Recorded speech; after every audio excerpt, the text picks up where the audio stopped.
Bien le bonsoir les phénomènes, ça va ou quoi les gars? Nouvelle vidéo actualité sur le FC Barcelone. Dest vient tout juste de quitter le club pour la maudite somme de 0 million. Vous avez bien entendu, 0 million. Le club n'en tire aucun bénéfice, mis à part, oui, ceux qui viendront nous dire que le club va économiser sans salaire.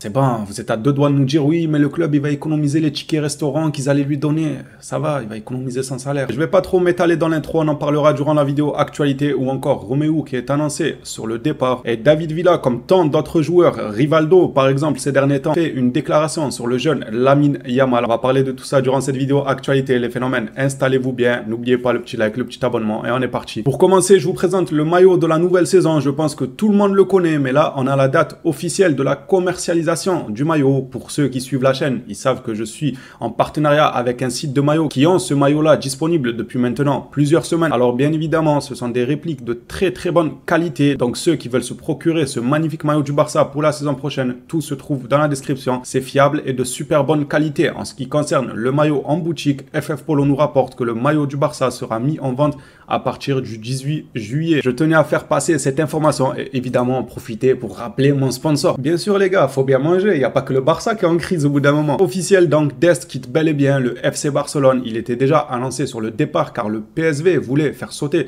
sa clause d'achat à l'issue de la saison. Malheureusement, il s'est passé ce qu'il s'est passé. Une blessure est venue se mêler à tout ça. Donc le club, logiquement le PSV, ils ont changé d'avis. Ils ne voulaient plus faire péter la clause d'achat qu'ils avaient dans le contrat de prêt de Sergio Dest venant du FC Barcelone car ils estimaient que ça servait à rien de mettre 10-15 millions sur un joueur qui est blessé. En plus de ça, une grosse blessure qui l'écarte des terrains pendant un long moment. Donc ce qu'ils ont fait, c'est qu'ils ont dit au Barça, tout compte fait, on n'est pas trop chaud à l'idée de faire sauter la clause de rachat. Et le Barça, ils ont trouvé quoi de mieux que de dire ah non, mais vous inquiétez pas, on va vous le donner pour 0 €.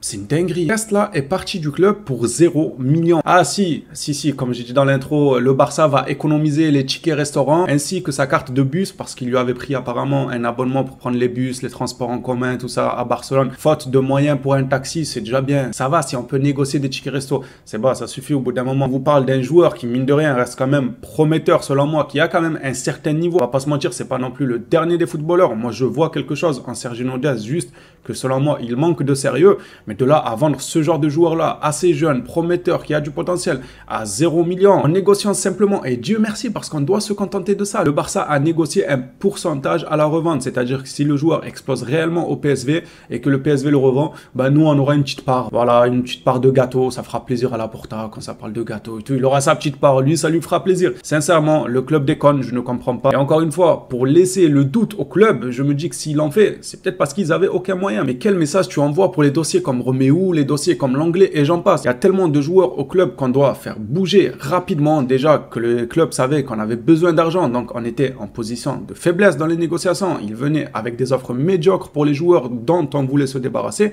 Alors maintenant qu'ils ont vu que le Barça a déjà flanché, a déjà baissé les bras pour le dossier d'Est, ils vont pas se presser, se bousculer pour venir acheter l'anglais, Romeu et tout. Ils vont tout simplement attendre que le Barça aille toquer à leur porte pour leur dire oui, vous inquiétez pas, non, prenez, tenez Ferran Torres, l'anglais, tout ça, prenez-les à 0 million, c'est nous on paye leur salaire, c'est nous on paye même, on vous paye 40 millions et vous les prenez. Au bout d'un moment, c'est normal, moi je suis les autres clubs, je vois ça, je me dis autant patienter, ils sont dans de beaux draps, ils vont venir vers nous avec des offres alléchantes, au lieu que j'ai à payer 10 ou 15 millions, c'est totalement naturel, on va pas se mentir. Passons maintenant à une information sur Hansi Flick qui veut faire ressortir le meilleur de Joao Félix. Ferran Correa nous rapporte que Flick veut ramener Joao Félix à son meilleur niveau. L'Allemand estime qu'il a beaucoup de potentiel et de talent, on en est tous conscients que ce joueur-là, il a beaucoup de potentiel. Maintenant, peut-être une petite amélioration au niveau du caractère, ça lui ferait pas de mal et ça pourrait que le faire évoluer. On va voir si la fameuse mentalité allemande va réussir à faire effet sur Joao, le voir être propulsé par cette fameuse mentalité. J'ai hâte de voir ça, voir s'il est réceptif à son message et si ça se ressent sur le terrain et son évolution. Passons maintenant de cette information qui, pour ma part, quand je l'ai lu, ça m'a fait mal. Ça m'a fait quelque chose parce que je m'en fous. En réalité, c'est pas parce que c'est mal. Ça aurait pu être n'importe qui.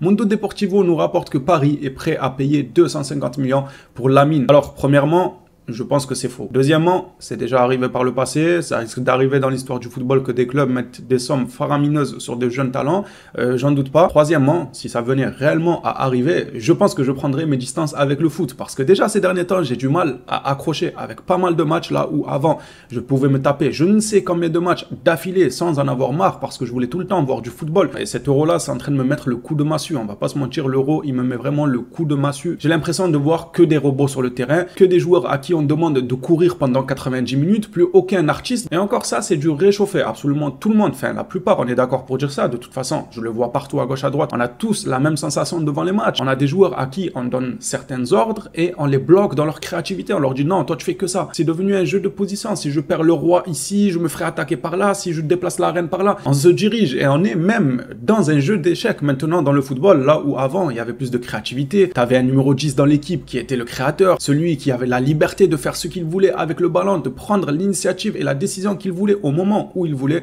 On perd un peu de tout ça, ça perd beaucoup de son charme. Paris est venu tout ruiner avec les Milan et c'est pas les seuls, pour ne pas mentir, même en PL et tout, tous les clubs, on va dire riches, sont venus tout ruiner avec leurs millions depuis la phase Neymar au Barça. Si ça continue et que Lamine Yamal s'en va du Barça pour 200 ou 250 millions, moi ça sera le coup final. Après le coup de massue là que je suis en train de prendre avec l'euro, ça va être le coup final. Je ne verrai pas forcément d'attache. Un sport qui se dirige vers un jeu d'échecs, un sport basé sur la data, on dirait des fournisseurs internet. Quelle data? Tu nous parles de quoi? On parle de 5G ou on parle de football? Ouais, lui il a couru combien? Il a parcouru combien de kilomètres? Attends, mais au lieu de faire 40 km, il en a fait 28. Non, il est mauvais. Tiens, on va essayer quelqu'un de plus physique à son poste, il va courir un peu plus. Oh, c'est bon, au bout d'un moment, allez prendre des bodybuilders, allez prendre des gars qui font du marathon, de la muscu. Si vous voulez tout baser sur le data et plus sur la créativité des joueurs, et si en plus de ça, déjà que ça perd de son charme, en plus de ça, on a les clubs d'État, tous ces clubs-là qui n'hésitent pas à mettre des millions pour shipper la pépite à Intel et tout. Le gars, il a 16 ans. Il a 16 ans, on parle d'une offre à 250 millions. Je sais pas si on s'en rend compte. Bref, je ne vais pas m'étaler, il y a tellement de choses à dire sur ce sujet. Ce n'est que mon avis, ça n'engage que moi. Je vous demande pas de vous aussi me dire que le football n'a plus la même saveur. Il y en a, ça se trouve là, ils kiffent de voir ce jeu-là basé sur un jeu d'échecs, les datas, les données, combien il a couru, est-ce qu'il est physique, est-ce qu'il se dépense assez et tout. Peut-être il y en a qui kiffent, j'en doute absolument pas. Je partage juste mon avis à moi, tout simplement, qui est que ce football-là se dirige droit dans le mur. Et si un tel transfert venait à se faire, Yamal qui quitte le Barça, et c'est pas parce que c'est Yamal ou c'est le Barça, bon, bien sûr, c'est parce que j'ai une attache avec le club, on va pas se mentir, ça joue un peu, mais même sans ça, de voir autant de transferts, 200, 300, 400 millions, c'est bon, au bout d'un moment, ça lasse et ça perd de sa valeur. Dites-moi ce que vous en pensez, vous, de votre côté, sur ce dossier-là. Si jamais ça venait à arriver, comment le prendriez-vous? Est-ce que vous y croyez ou pas? Moi, j'y crois pas pour l'instant. Je voulais juste m'étaler un peu pour vous dire mon ressenti vis-à-vis de l'évolution du football, que ce soit dans le jeu ou même en dehors des terrains, c'est-à-dire sur le mercato, qui prend une tournure pas très jolie à voir. J'ai hâte de lire vos avis à vous dans les commentaires. Franchement, c'est un sujet qui me tient à cœur parce que c'est ça qui nous réunit tous autour de la même chose pour débattre du football. Hâte d'avoir de vos retours dans les commentaires. Passant à David Villa qui a fait une déclaration sur Yamal. Villa estime que c'est un joueur unique et spécial. Le fait qu'à 16 ans, il dirige à la fois Barcelone et l'équipe nationale. C'est vrai qu'on s'en rend pas forcément compte, je pense. À l'Euro, parle de lui-même. Nous pouvons tout attendre de lui et nous ne devrions pas penser qu'il en a limite. Il faut profiter de lui et ne pas lui mettre la pression car il est très jeune. Malgré sa façon de jouer, nous devons l'aider à libérer tout son potentiel dans les années à venir. Il a que 16 ans. Comme nous le rappelle David Villa, on va pas dire qu'il porte les deux équipes sur son dos, mais c'est tout comme. C'est l'un des top joueurs de ces deux équipes-là. C'est l'un des top joueurs du Barça, si ce n'est le meilleur qui a montré les plus belles choses la saison passée. Et c'est l'un des top joueurs aussi en ce début d'Euro du côté de l'Espagne. Et le tout à 16 ans. Parlons maintenant du Camp Nou. Le club est en train de négocier avec l'UEFA. Ferran Correa déclare que le Barça négocie actuellement même avec l'UEFA pour faire une exception à la règle qui oblige les équipes à jouer tous leurs matchs à domicile de la phase de groupe de l'UEFA Ligue des Champions dans le même stade. Le Barça prévoit de commencer la saison dans le stade de secours qu'on a pris juste durant la rénovation du Camp Nou. Et ensuite, ils aimeraient revenir, mais il faut l'accord de l'UEFA car apparemment, il y a une règle qui dit que dès que tu commences la compétition dans un stade, tu dois la continuer dans un stade. Donc le Barça, de leur côté, veulent disputer le dernier match de la phase de poule à domicile au Camp Nou en espérant déjà que les rénovations soient dans les temps parce que ça se trouve pendant les phases de poule de Ligue des Champions, le stade ne sera même pas encore rénové. À suivre de très près.